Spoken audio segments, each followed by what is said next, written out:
In a city like ours, and especially in a set of neighborhoods like the ones that we have downtown that make up Ward 10, it has to be a commitment to collaboration and working together. That is the only way we're going to have, and what I always say is like a city where we can all thrive.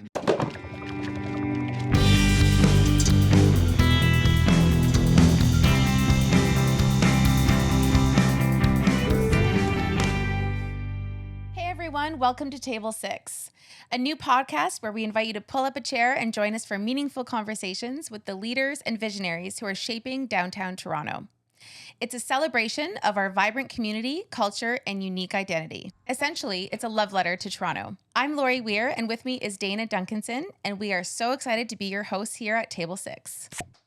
I am so excited about Table 6. I think for someone who's lived in the area and worked in the area for such a long time, and to see this incredible transformation that's taking place right now, to be able to welcome the guests that we had this season on the show and really hear more about their passion and the vision behind a lot of the projects in the area in shaping this community. It's just been like a really great season. I totally agree. So for those listening at home and people watching, I just wanted to give them a bit of a sense of what they can expect this season on Table 6. So season 1, it's our kickoff season. We have 7 episodes.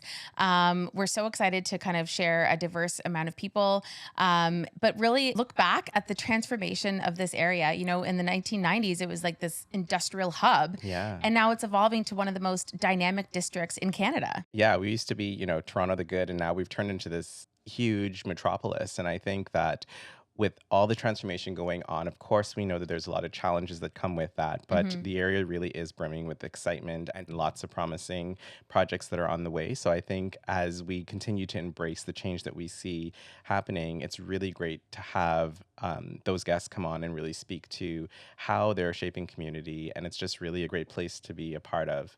Absolutely. And to call home. And of course, there's no better guest to have as our first inaugural guest than Deputy Mayor Ausma Malik. Yes. She's the city councillor for Ward 10 here of Spadina-Fort York. So we just love having her on. She is an incredible person. And, she was the first woman hijab-wearing politician to be elected to office, which is amazing. Yeah. She's really known for championing the underdog, and she's so passionate about creating a Toronto that we can all thrive in. Yeah, and I think, she really does reflect Torontonians in general, like being from, this multicultural part of Canada, and to see her in the leadership position, I think is so refreshing.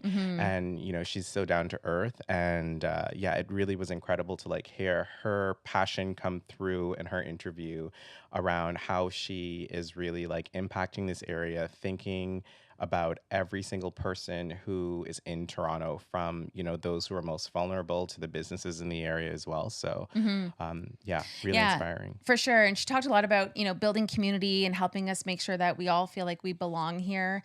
She's faced a lot of adversity too herself. And I think what was most inspiring for me was to hear how her mom helped shape who she is today, not just as a politician, but as a person.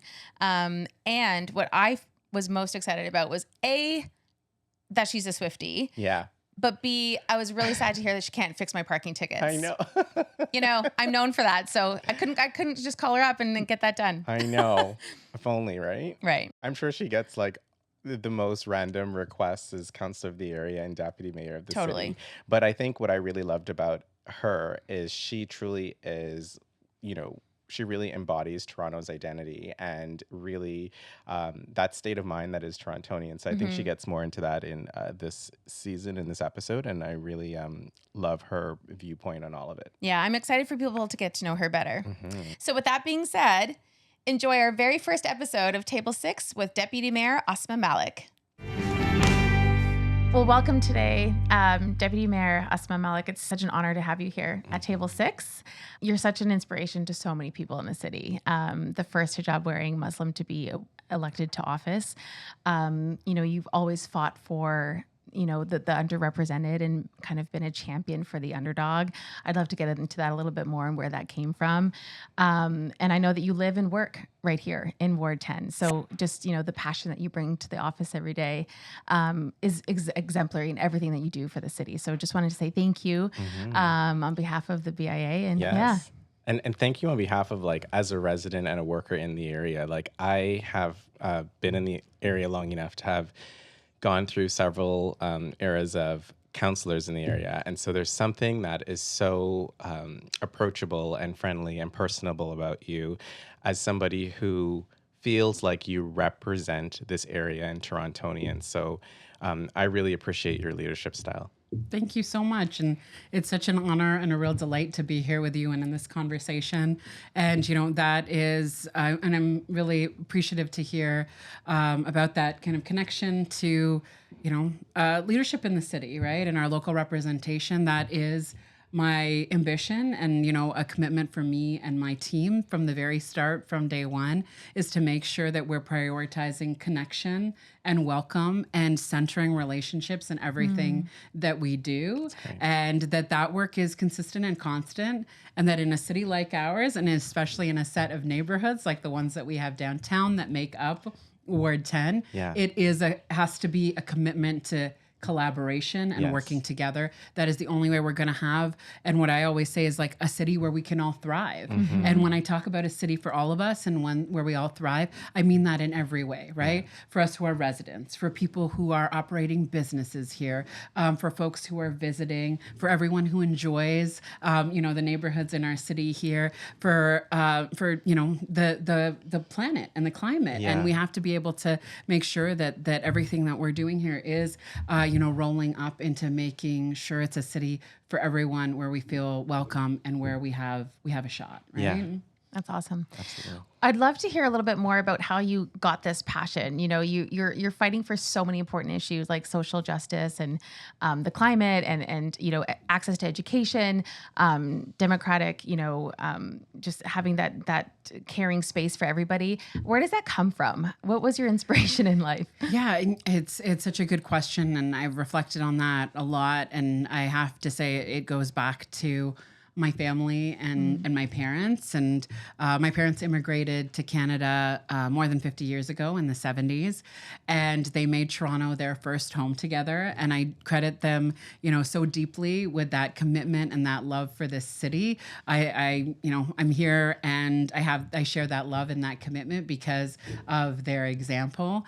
And, they taught me and my siblings, I have an older brother and sister and a younger brother, that our communities and our neighborhoods are made better because of our actions, because of our participation. That's what faith and connection is about, is that the choices that we make about how we support each other. Yeah. And that has been really deep. And my parents demonstrated that. And that was, in our local neighborhoods, in our schools, right? My parents were regular volunteers at a food bank that we had in our community. So that just being able to see that, but also to be out there on big important issues.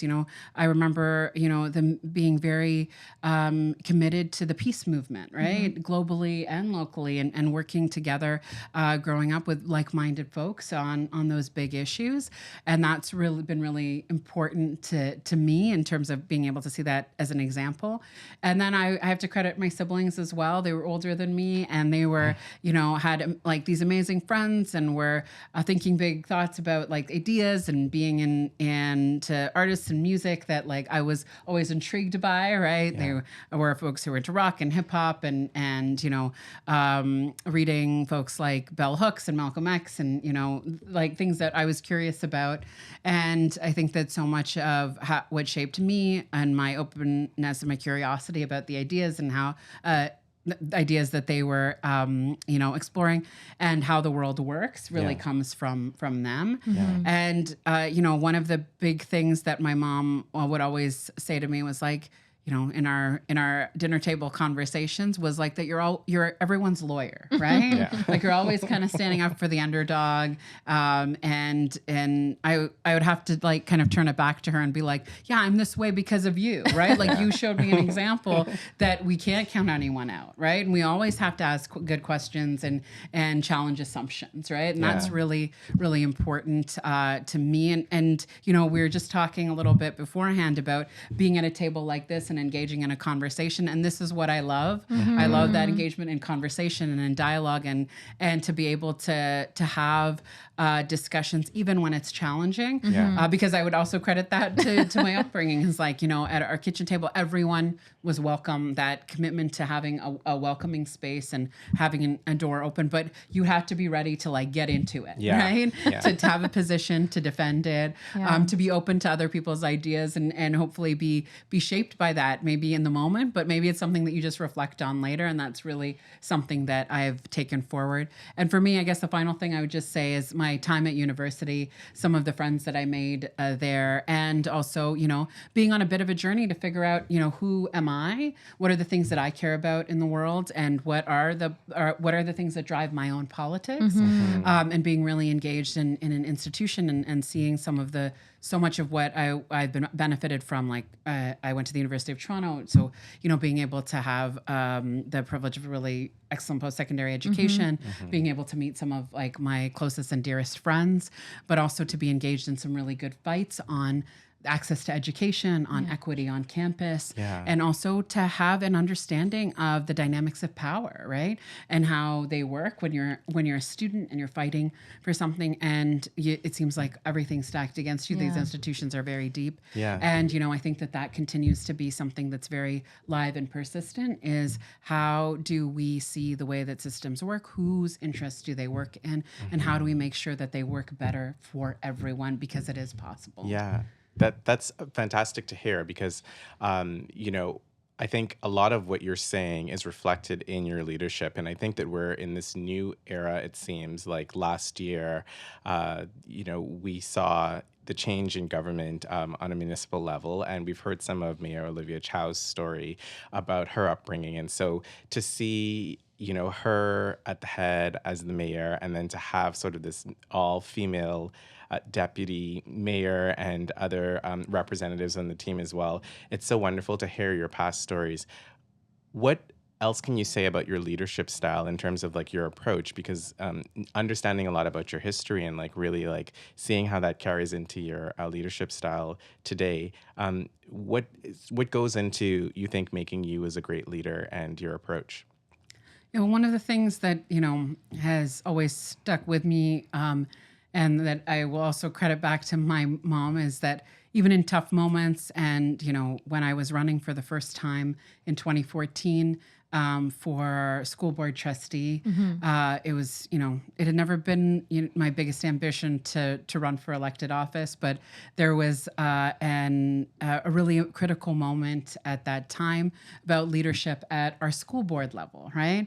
And that I have such a deep and abiding commitment to public education, and to making sure that pathway to equity and equality and opportunity is something that is championed and strengthened. And what I was seeing in my community was no one stepping up to take on that challenge. And it was a challenging moment at the school board. And, with a lot of encouragement and a lot of conversations with people I loved and whose opinions I respected, I did put myself forward to run for that role. And it was it ended up being a really challenging campaign. I had a really targeted pushback against, me in that, taking up that opportunity. And in, work that I had done, as someone who was deeply committed to equity and human rights. And, I remember calling my mom in one of the toughest moments to, just kind of like share that with somebody, and to hear, what advice she might have for me. And she said, Ausma, this kind of work, you have to have a thick skin. And I was like, that's right. That's a Thanks, real Mom. tough love.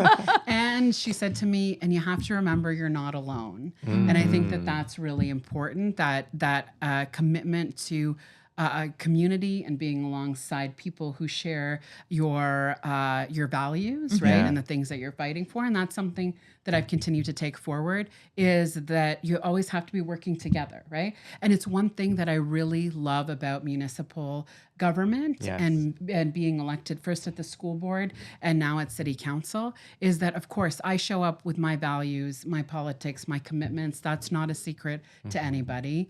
And I know my colleagues do as well. Yeah. But at the municipal level, in a space that is not constrained by, formal political parties, we do have to look at the priorities of our community and figure out ways of working together.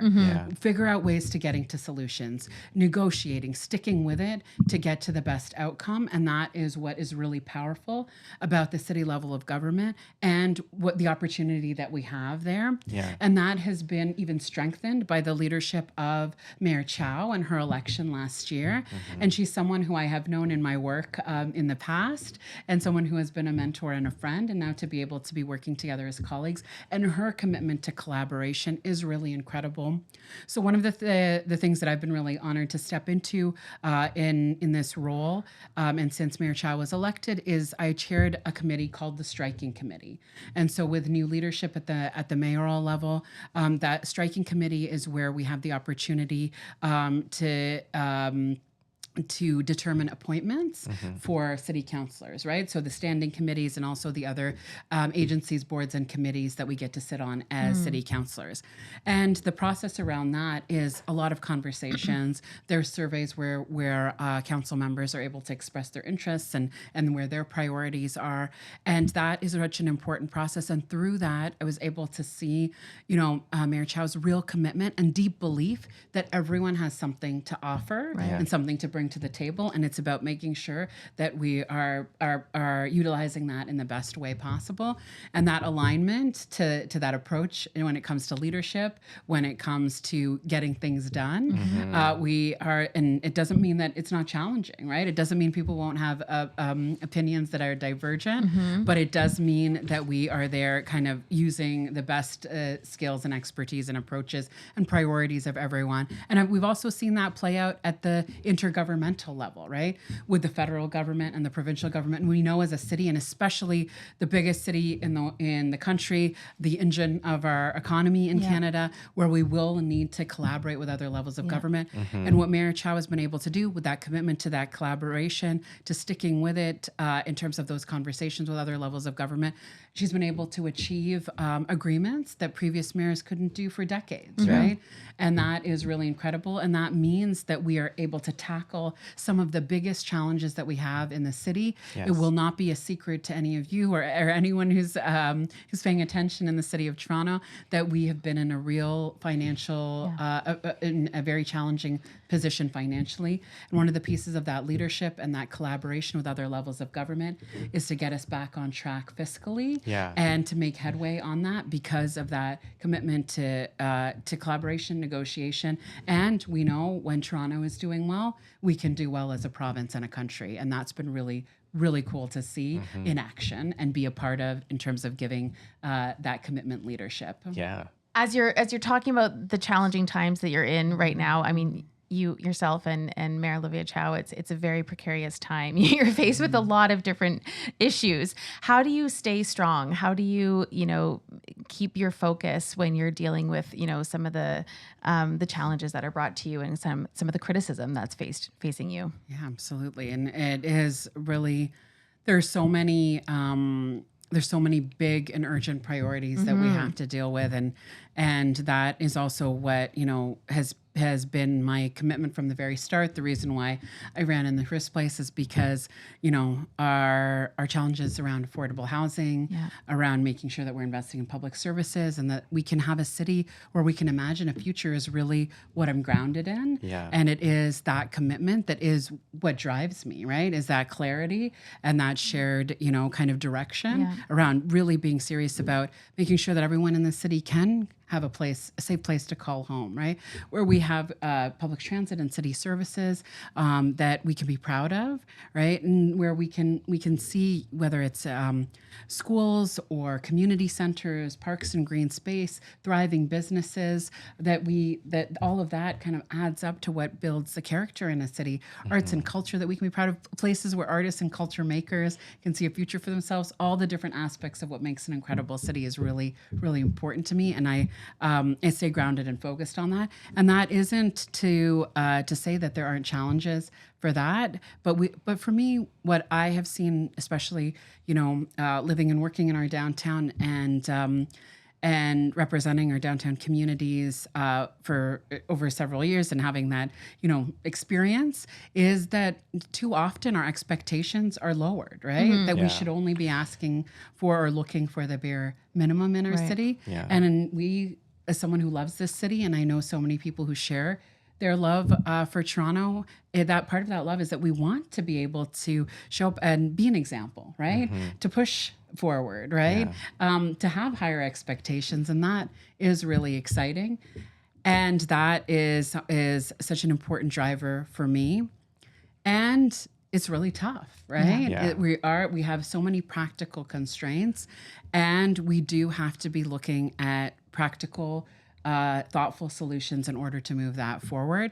And it doesn't mean that, and of course that comes with its own set of criticism, right? And it comes with a lot of folks who have many different ideas that will be different from your own. And you know what, for me, I welcome a different perspective. Yeah. I do welcome people looking at the policies or their approaches and saying, I don't agree. And this is how I would do it differently. I think that is, that sort of dynamic tension is how we get to better things.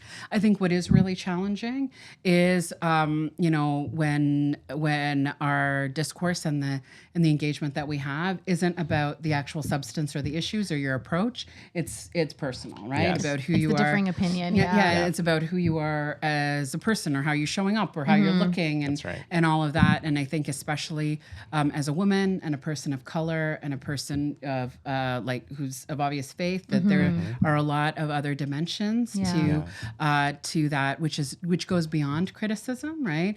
And it kind of creeps into the space where it is very difficult for so many people to see themselves giving leadership to the issues and the areas that they want to, because it is very harmful, right? Absolutely. And it is very, very challenging and difficult. When I was elected to the Toronto District School Board, it wasn't until after I was elected that I found out, and it was actually through the Toronto Star did some research and found that I was the first hijab-wearing Muslim woman to be elected to public office in Canada, and such a deep honor. And it, of course, is so meaningful to me. This community made victory to my parents and the circle who I care about. But it's also like a wake-up call. It's such a sobering reality that in a city like ours, that is the most diverse in the country, we would say even in the world, that we are still breaking barriers. And that was 2014, right? And then in 2022, when I was elected, I discovered that I was the first Muslim to be elected to city council. And, those are amazing barrier-breaking, community-made wins. And we also have to ask the question, why are we still, accomplishing firsts like this That's right. in a city like ours? Yeah. And it's because the barriers are high and they are challenging and they are persistent. And what I am excited about in this role, seeing Mayor Chow breaking barriers as as mayor, and so many of my colleagues breaking barriers as city councillors, right? Yeah. Demonstrating firsts in different parts of the city and in showing up who they are, is that it's not just about, those pieces of representation alone. It's what it brings with it, right? Yes. It brings an experience, and it brings a set of, ways of working. It brings values with it, and there has to be that representation. Different experiences, absolutely, and that our decision making, because of those experiences, will be richer, more effective, more far-reaching, and more connected to the people who we're representing. Exactly. Right? That is the important piece around us having more people in leadership, I would say at the city level, but everywhere where decisions are made, who can reflect our experiences and who we can connect to. That's why it's so important. And we have to be really, really real about what those challenges look like too. The last thing I'll say just on this is that, for me, again, the commitment from the very start has been to ensure that there is a sense of openness and welcome at City Hall from me and my team. And that means, inviting young people from across the city and our communities to visit City Hall, to see where decisions about our lives and livelihoods are made, right? To not be intimidated by that space, right? To be able to feel that sense of belonging. I worked with one of there's a diversity City Fellowship Program at City Hall.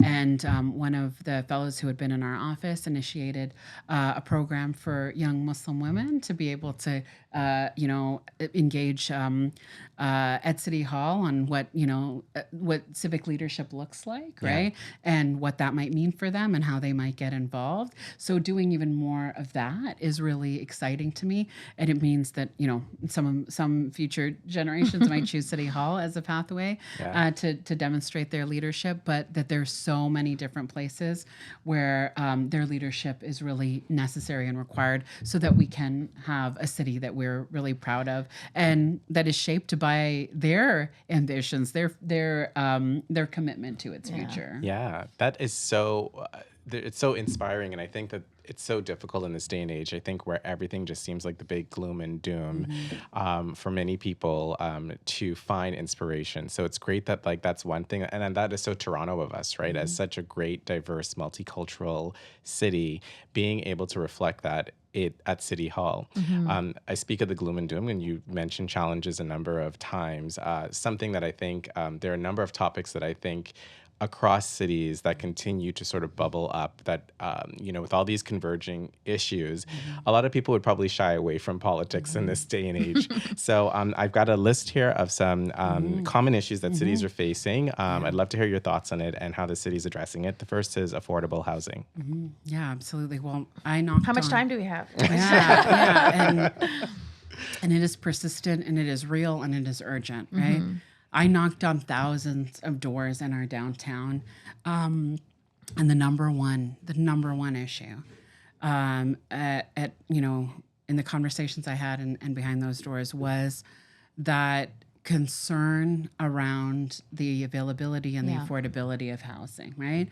And that's in the conversations that we have. You also, it's visible, right? We are seeing it right across our city. It's such an enormous challenge. And what has been really important and exciting for me from the very start of my term has been to demonstrate the city's leadership and our commitment to addressing this crisis and to continue to kind of turbocharge that with Mayor Chow coming into the role and into the office. Right. And so for me, it is making sure that we are taking a multi-pronged approach because it is persistent and it's real. And I will tell you that we also didn't get here overnight.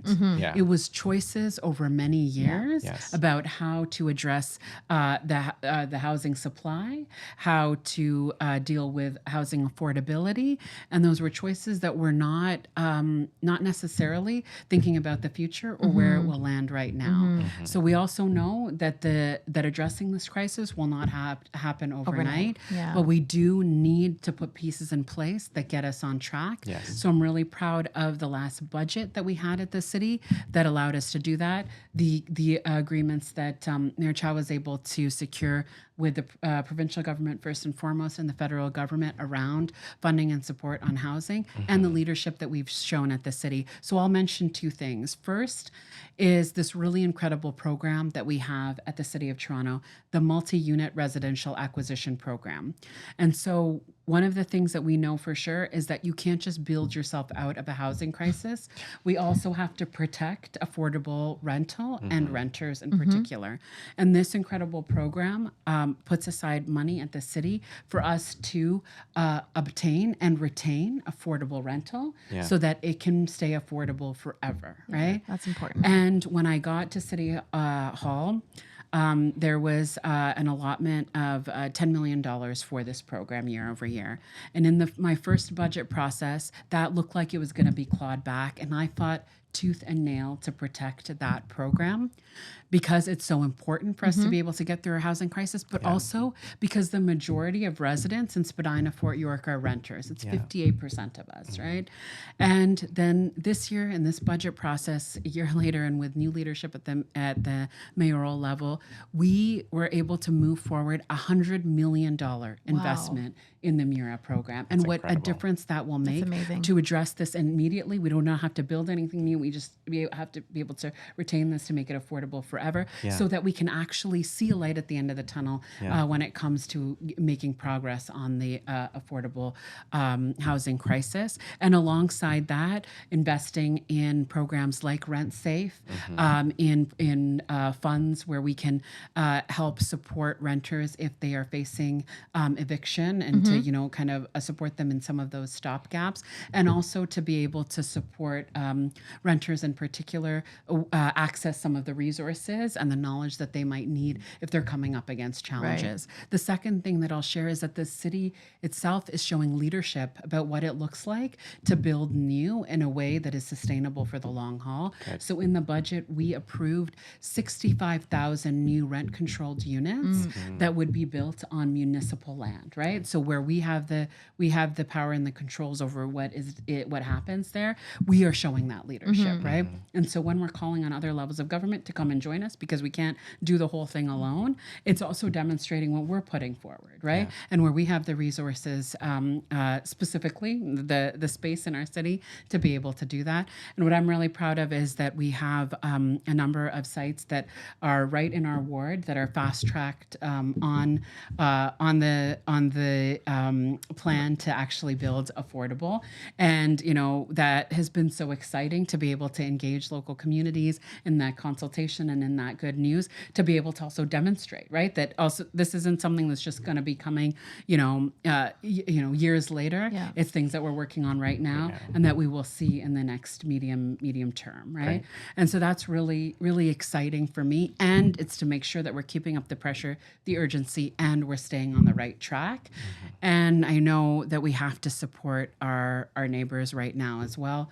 We know a lot of, we know the statistics about how many Torontonians were, thousands of Torontonians are experiencing homelessness. Yeah. I think our shelter system turns away about 300 people a night, right? And that's just approximate, just depending.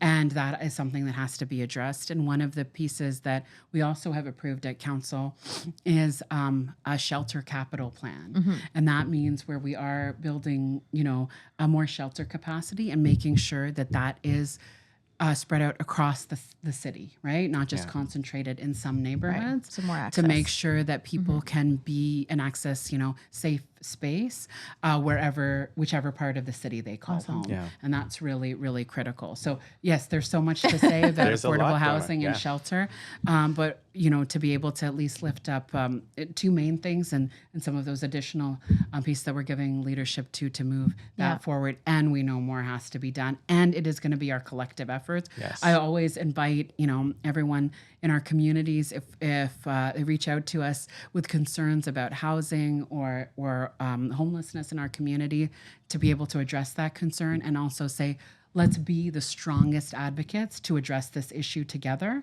because that is what it's going to take. Yeah. Great. That was nice and concise. a lot in there. Yeah. There's a lot. There's a lot going on with that topic. Another big one is mental health. What are your thoughts? Yeah. So one of the roles that I'm really proud to have taken on since the start of the term is to be on the Toronto Board of Health, to be appointed to that.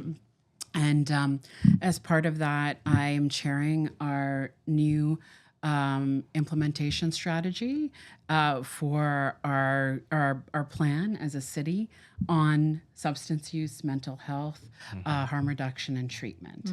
And so it's building on work that the city has done over many years to address the issues, particularly around substance use, harm reduction, and treatment.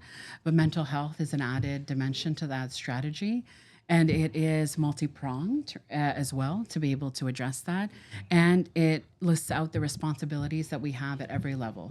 The city, us as Torontonians, but also the provincial government, the federal government, not-for-profit agencies, healthcare providers. That is what it's going to take for us to be able to address this. Yeah. One of the big pieces around mental health that I've been really proud for us to move forward has been around the Toronto Community Crisis Response Program, which we just moved forward as the 4th emergency service in the city of Toronto. Great. So if we see people in our community who are experiencing mental health crises. They're at 211. You can call that number and access supports that don't necessarily require police, That's right? great. And, to be able to have that as an important, alternative has been really critical. And we've seen the difference that has made, because Ward 10 has been a place where that service was operating as a pilot over the last year and a bit. Yeah. So being able to see that expanded across the city has been such an important piece of our commitment to addressing mental health in practical ways great. in the very short and immediate term, to make sure that folks who are in crisis are able to be connected to those supports, and then that support will continue after that moment, right? There are professionals who are going to be checking in, who are going to be helping direct them. And then on the other piece, we have an overarching strategy through Toronto Public Health that we are going to be bringing forward, and providing the regular updates about what we as a city are doing, and how all of the other kind of stakeholders, including other levels of government, have to step up with us. Yeah. And it's very serious, right? We know that coming through the pandemic, that mental health has been such a big priority, and it's across the board in small and big ways, right? Yep. One of the conversations that I had when I was campaigning so often was, we live in a part of the city where we live very close to each other, right? We live in tall buildings, and it's very busy. But, for so many folks, it's also can be really lonely, right? It's the loneliest epidemic. Yeah, and that also contributes to our level of well-being and our mental health, and that's really important for me to know, for us to be able to address with all the appropriate supports and services in a collaborative way. And then it's also, what do we do to ensure that there is a sense of connection and community, which we know strengthens mental health and strengthens our capability to support each other in the best ways possible. Yeah. No, that's great. You're right. It is absolutely layered. I'll hold my thoughts and kind of get to the next point, public transit. Yeah, absolutely. Well, as a daily transit user, public transit is so critical for me. And one of the commitments that I had made from the very start is our King Street route. I was part of that early work, the consultation, the back and forth about smart street redesign that we saw on King Street. Yes. And once it was implemented, we saw that it was like, a low-cost way to make sure that one of our busiest surface transit routes was working better for everyone. That as a public transit rider, you could get across, in a reliable and quick way. And if you were a road user of any other kind, like you understood the rules of the road in order to also be able to get where you needed to go Admittedly, in a I safe and sometimes convenient way. forget those rules. I've driven down King by accident. And what has happened over time, and what has been really hard to see, is that without some maintenance and upkeep in terms of even the public education, we've seen some of that smart street redesign fall away, right? And the effectiveness of it alongside that too, right? Yeah. So one of my big commitments over the last year and a half has been the renewal of what's happening on King Street, to make sure that we continue to make it work well for everyone, transit users, for people who are driving, walking, biking, and make sure it's safe for everybody. And also to renew what we learned from that, right? That you can make these smart choices about how streets are redesigned in order to be more effective. And that was the important example that the King Street redesign kind of provided us when it first was implemented and then made permanent, that King Street pilot. And that's what I think we have to be able to still capture and learn from as we move forward. And, what has been really important for me is like that we've seen some of the results of that, making sure that we have traffic agents who are helping ensure that things are moving on King Street, that we're coupling that with public education. And then excuse me, I was just out on King Street over the weekend, helping with some of the street repairs, making sure that some of the bollards and other pieces of infrastructure you're there. filling potholes in your free time. I wasn't on the pothole team. I was on the bollard and on the pieces that make sure that we can be safely getting on and off of transit. But then that work is really happening, and that's been such a high priority. I'm really glad to see that and to be able to support that alongside Mayor Chow. And one of the really important things that we've heard over and over again from transit users is, safety first and foremost, and also affordability. Yeah. And on that affordability piece, I was really proud that in this last budget, there was not an increase to TTC fares. That was a commitment that we held firm to. And the other piece around safety is making sure that there are more, capable transit workers who are on our routes, right? That are there to support folks, that are there to help direct when routes change, but also that presence is so critical. That's important, in terms of adding to that safety. And we know that also coupled with access to, appropriate supports like the Toronto Community Crisis Response, seeing more presence, being able to have routes be more reliable, and ensuring that streetcars and buses are coming with regularity is part of that safety. Yeah. And the final thing that we were able to maintain, actually bring up to in terms of its maintenance, was 97% of pre-pandemic service on the TTC, right? Yeah. Which is about that regularity and that commitment to making sure that, when you need your bus, your streetcar and your subway car, you're able to get it at that time, and there's still work to do, right? We know that even as a regular transit user in our downtown, I'm like, wait a minute, where is that, right? So we're gonna keep moving. I'm late for the Table 6 podcast. Yeah, absolutely. So there's a lot that goes into that. I think logistically, when it comes to us as an evolving city and all the moving pieces, as a city of people who walk, cycle, and take public transit. But no, it's a huge matter to really solve and make sense for our city. And I will just jump in with one small piece, because I know that this is also important. The traffic and congestion is absolutely such an important piece for us to address. Yes. And for me, it is making sure that, the public transit, the bikeways, being a pedestrian, that those are kind of irresistible ways of getting around the city, where we are making it less and less necessary for folks to be in cars. And, while we are here, that we are, using technology, we're using that good coordination around transportation, closures, construction, to ensure that we're taking traffic and congestion really seriously.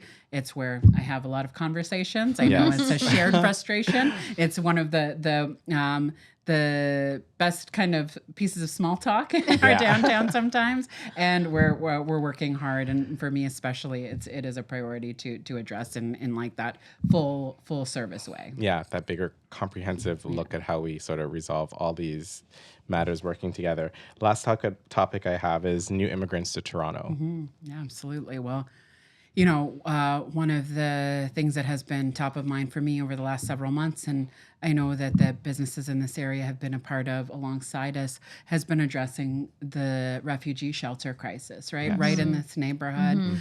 We have a center that became a hub for folks who were looking for a safe place to be arriving in Canada, and was something that was really challenging for us in the neighborhood, and especially as a local representative, that that was not acceptable, unconscionable, as a word that I had used to describe that. Yeah. And in the face of that, what I saw was incredible community and incredible leadership from folks in this neighborhood. I really do have to credit the Downtown West BIA in the face of that. BIA members showed up and asked, how can we support, right? Can we bring meals, right? Can we help connect people to services? What is it that is needed? And that sense of shared humanity in the face of a crisis is really important, because of course, no one wants to see people in that situation. We also know that it's going to take each of us stepping up, and also making sure that our federal government is stepping up with its fair share alongside the supports the city and the province has to provide. So there is that immediate piece. And I also say that, we have to make sure that isn't something that becomes the norm, right? No. And we saw incredible community members, Black churches and Black serving organizations show up in particular to support the refugees who were there.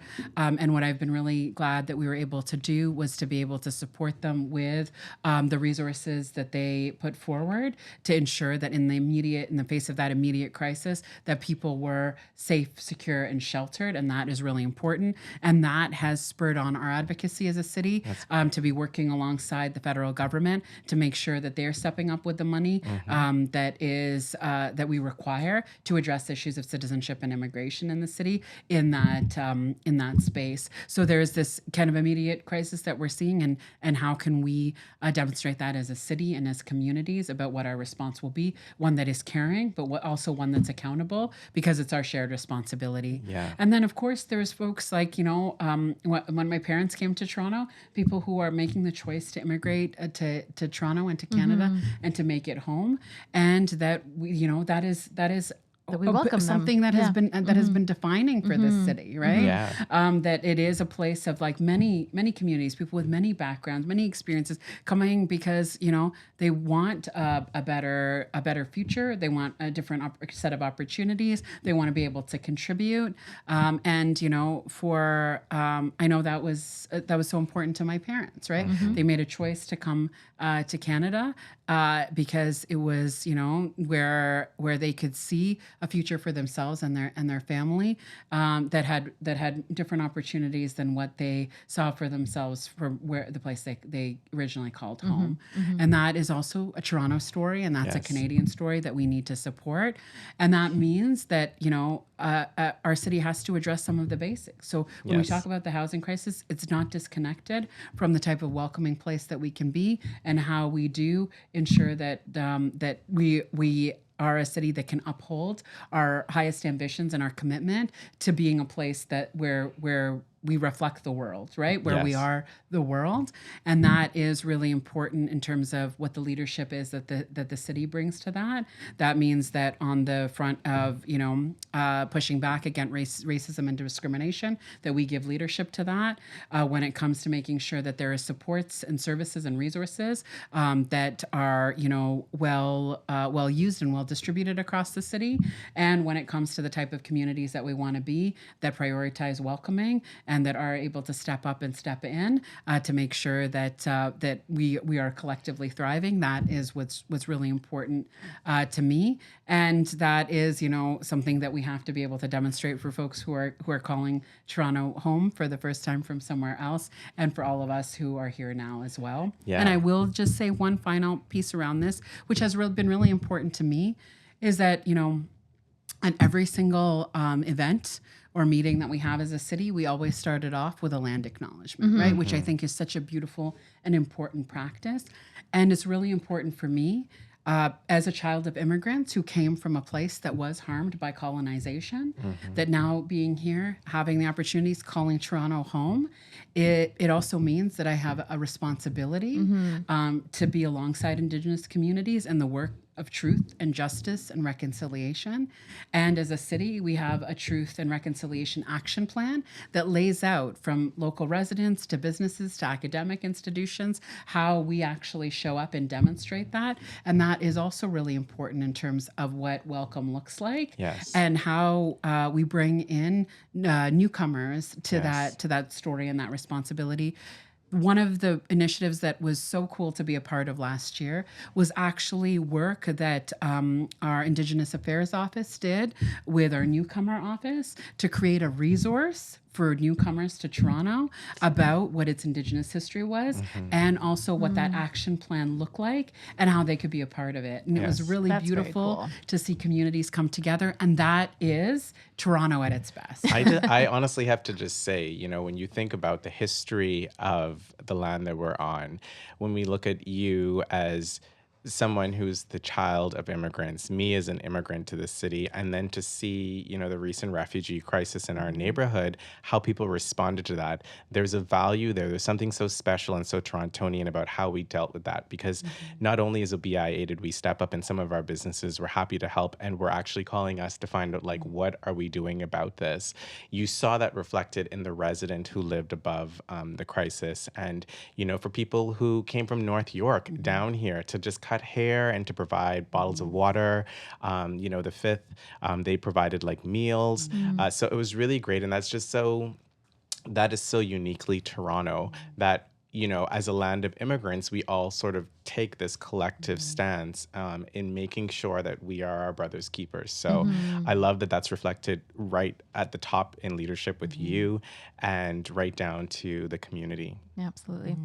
Ausma, you represent Ward 10, which is such a vast ward, some of Toronto's most beloved and well-known neighborhoods, and so such diverse neighborhoods. You've got everything from Liberty Village to the Toronto Islands, the waterfront, King West, Chinatown, Entertainment District, all the way to the Distillery District. So how in such in a way, in a time where we're growing as a metropolis, Dana and I were kind of talking that we're almost like in our awkward teenage years, we're really growing as a city, yeah.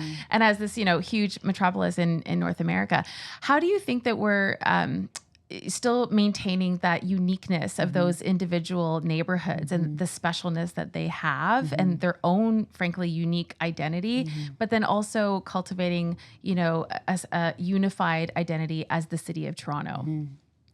Well, one of the things, and I share this quite a bit, is that, on the City of Toronto's coat of arms, there's like 3 words that says diversity or strength.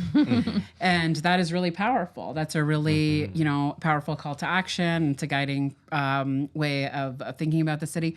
But it's also really critical that we have to demonstrate what that means in everything that we do, right? Diversity isn't just our strength, just like that, right? It takes some doing by each of us and all of us collectively. And that is the amazing part about, I think living in this city, but also in having the great privilege and responsibility of representing our incredible communities. And I love this ward. I love our neighborhoods and I love our downtown. The things that are iconic about Toronto are right here. Right? Yes, that's right. You mentioned some of them. The CN Tower, our major Rogers our major sports venues. We have TIFF. We have incredible spaces that just reflect the city. All the restaurants, Great theater, our waterfront, right? The islands, that's what's in this ward. And it's not just a destination; it's also home, right? That is such an incredible part of our downtown is that it has this mix of uses, and we know that big iconic cities also that we do look to don't necessarily have that mix, right? Or haven't intentionally said that, we can enjoy and live and work in these spaces. And we've been able to kind of really demonstrate that through choices and planning to have that. And it brings its own challenges, right? About how we live together, how we work together to make it work. Right. And that is the kind of exciting part about it. It's also the thing that is going to take our innovation and our commitment in order to make that work. And you described it so well. Our neighborhoods, they're not static, right? No. They're evolving and they are changing. And we have come through several years that have been really challenging, right? If the financial district is in my ward, right? And we are seeing some big transformations there, right? Around how people are working, right? And what we're using spaces for. We are seeing in our downtown west, really incredible things, theater and art and culture coming back, but also being challenged where creatives and artists and culture makers might be finding it more challenging to be here, right? And so we have all these pieces that are happening alongside each other. And it is, how do we kind of have each other's back in the city? And how do we look out for each other? And how do we, kind of borrow the city from each other and all those different uses from day to night, right? From season to season, and through the types of things that we want to test out and try out in our downtowns too. And I do think that is a really exciting part about what is happening in Toronto right now, that through some really challenging moments and some experiences of crisis, we are trying things, right? And we are seeing how things can be different as we track to the future. And what is it that ties us together? There's so many different values and commitments around diversity and around, maybe even some of the things that we complain about, right? Like the things that could be better in the city. Yeah. The gardener, traffic, Yes. our garbage bins, things like that, right? Yeah. But for me, one of the things, and maybe this will sound like a little too simplified, but we were having a conversation about this in my office, actually, about what are some of the defining things of our city. And I have to say, one of the uniting pieces for me is our food scene, right? Yes, I think it is absolutely. undeniable. Anyone you talk to, we have just an amazing Top culinary notch. landscape Absolutely. in this city, right here in our downtown, in the downtown West FBA. If you want to travel the world, if you Everything's want here. to have every type of experience, Yep. from the most fast and cheap and cheerful to fine dining and Michelin stars, you have it all here. Yeah. If you want to go right across the globe, right? If Totally. you also want to see innovation, right? And who's testing things out. If you want to do that sitting on a patio outside on King Street or in Wellington, you can do that here as here. well. There's it's such an amazing place and a hub for us to get to know each other, for us to be able to connect, and for us to be able to celebrate what is really wonderful about our city, because food tells a story, right? Absolutely. And every Absolutely. part of our neighborhoods and our cities, they're telling a story, right? And we just have to be alive to it, right? We have to be paying attention to it, and it's one of the ways that I think really connects us and tells a story about the city and who we are and who we want to be. One of our guests actually on Table 6 Yeah. was Juanita Dixon, the president of Gusto 54 Group. So Amazing. we were celebrating all of her restaurants and just the diversity that brings, and we're very excited. Well, and I think that's the beauty of why we have such Yeah. really wonderful, authentic cuisines from around the world, right? Because when you bring in the mixture of who we are as a city and individuals, and then you create opportunities for people to bring a part of their world through the experience of food to the tables for us to enjoy. This is what makes us such a great culinary sort of experience as a city. With Laurie's question around community, just sort of bringing that down to an individual level. So there is a lot of diversity we've talked about with individuals in the city, but with that comes a lot of divided perspectives and views on a number of these topics, some of them we talked about earlier. What do you think that unifying factor is that still allows us to persevere and really come together as Torontonians? I think that being able to come together, and I'll be real with you, it is challenging, right? It is really challenging with everything that's happening in the city and in the world. Yeah. And that we as individuals are not disconnected from that, right? The everyday crises that we might see in our city to the ones that are happening, far beyond us in places that we're connected to, or if we're connected to communities of, concern or solidarity, that will also have an impact Or on our us, families right? are experiencing those crises. Yes. Absolutely. You know? There's so many different ways that people are connected or struggling, and that is very real. And I never want us to shy away from the fact that is real, and that we do have to care for each other, right? We do have to take care, and that is really important. And that, we still live and work and experience the city every single day. We still have to do that day-to-day thing. We got to get our groceries. Hopefully we get to go to work and school and pick up our kids and go out with friends and do all the things that make life. And for me, it is about, a sense of that we aren't that none of us are alone, right? No. I think I will go back to some wise advice to me, and that is a driving kind of approach for me, is that commitment to seeing the city even as an individual in a way that isn't about our isolation or our separation from each other, but that we are alongside each other and we are in this together, right? And that the choices that we make, the things that we're fighting for, have to be ones that are shared. Those are commonalities that bond us together. Absolutely, as and Torontonians. that this is a city and a space that we share, right? Yes. And that I'll share with you, I knocked on a lot of doors, and some of the doors that I've knocked on, there's a lot of folks in the city who are just things are working okay for me, right? I don't have any major grievances or concerns, which is really wonderful, right?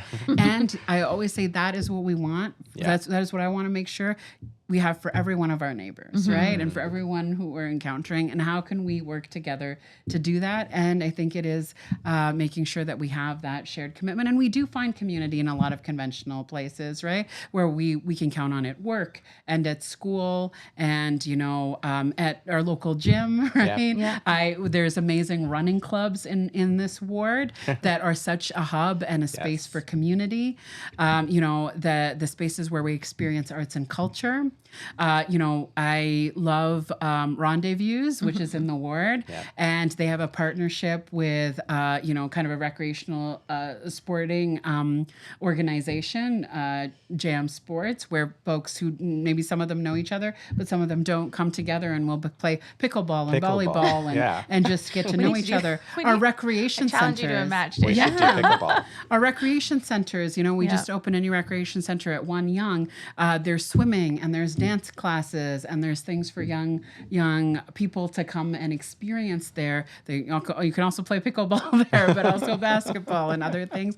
And these are the spaces that we share and where we can enjoy and where we can move. And that is how we as individuals can find community and common ground. And the final thing I'll say is our public and green spaces. They're so special, right? And that has been really an important piece of how we actually come together as individuals to know each other and to be in a community. None of that can be taken for granted. I'm a condo dweller, and I count on my condo community as well. The neighbors that I have, that we would kind of drop off groceries for each other during the pandemic. But now great. As the years have passed on, how do we also kind of keep support each other and keep an eye out for each other too, and to be able to have that if you want it, right? I think that's really important too. Community doesn't look the same for everybody, and in a big diverse city, and especially in our downtown, you should be able to find it where it means the most. Try to get on that elevator and actually say hello instead of scrolling on your phone. This is what I will say. If there's one way of being able to connect as an individual into community, I do love small talk, right? I do love turning around at the grocery store or chatting with people in the elevator, saying hi to pets and dogs, right? Always the dogs. I do love that. And I do think that's just such an important reminder that we are human beings in this shared space and in this city that we call home. And that connection is so critical. Ausma, could you tell us in a short sentence, how would you describe Toronto's unique identity? Well, for such an incredible place, it's really hard to encapsulate it in a few words or even a sentence. For me, when I talk about Toronto, it is a city I love, and I mean that in the most genuine way. And for me, I do think love is a part of leadership, right? And it's a part of how we engage with each other and be in community and connect to each other. And for me, it's not something that's passive or weak. It is something that inspires us to action and to be ambitious, right? And to break through some of the barriers or the tough spaces in order to be able to get somewhere better. And that's what, really drives me in terms of my commitment to this work and to our city. And that also means that we can't shy away from what's hard and what still has to be addressed and worked on and fixed when it comes to our city and the systems that drive, what we are working to address, the inequality, the inequity, the fact that in this city that we can have, we can walk down a street and see every advantage and privilege, and also all the places where individuals and people have been let down in our city. And that's really, really important.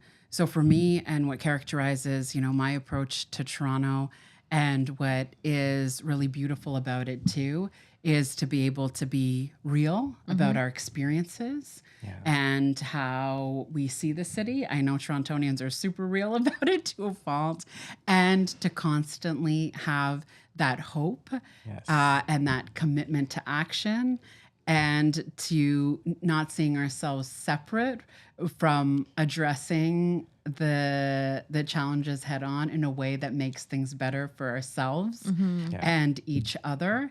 And that to me is such a beautiful and defining way of being able to see Toronto, is that it's real and it's hopeful. Yes. And most of all, it's about the amazing people in this city, and I will say in our downtown, that make this a city worth loving and one to continue the good fight for, to make even better. Yeah. Awesome. That's beautiful. And just to close, when you look back at yourself as a young Ausma, a young girl wanting to, change the world and be in politics, or at least have some impact on the world, what would you say to her or other young girls like her? Well, I have to be real with you. Young Ausma would not have listened to anything that I said to her. She would have been like, lady, I don't know why you're talking to me like this. So I do think that is really just an important piece, whenever I think about my younger self. I do have a niece. Who's like a young teen, and we have a lot of conversations about the things she cares about. She's a big Swiftie, Awesome. And kind of her experience of the world. And very often we do have conversations where I do kind of think back about being that age and what I might want to hear. That the thing that I love to share with her, and I think is so important, and maybe even young Ausma would have appreciated hearing, is to, be able to experience the world as though it's yours, right? And with a courage and a fearlessness and a sense of responsibility and joy, right? That is really important to me. And that's what I want to be able to see for younger generations that are coming up, and for all of us who share this space and this city and this time right now, is, we can count on each other. We can be courageous. We can set high expectations. And that in a city like ours, we can have everything that we need to thrive, right? And that is not too much to ask. I want us to be able to move forward in that way. And that we should be able to see many more people like us in all the spaces where decisions about our lives and livelihoods are made, that there needs to be many more of us with different backgrounds, with different stories, with different, opinions that drive us. But working towards that collective good has to be, our shared goal, right? Absolutely. And to be able to do it in a way where we all benefit and we all rise, and whatever that path is, to find it, to pursue it, to be able to be a city where you can. That to me is really important. And that is in my conversations with maybe my younger self, but most of all the young people that are in my life. It's to make sure that they hold on to that courage, that fearlessness. And the Toronto is always a place where they can express that, where they can strengthen that muscle. Awesome. Yeah. What a beautiful sentiment. Honestly. Ausma, it's so great to having you on today as someone leading this city who's diligently working on shaping our community, and just, really giving hope to us as individuals in this city. We thank you so much. It really is heartfelt to have you here, and you truly are a reflection of Toronto in being our first hijab-wearing Muslim deputy mayor. Thank you very much. Thank you so much. Thank you. This was really wonderful. Thank you so good. much for the Go conversation. Swiftie. Yeah. I know.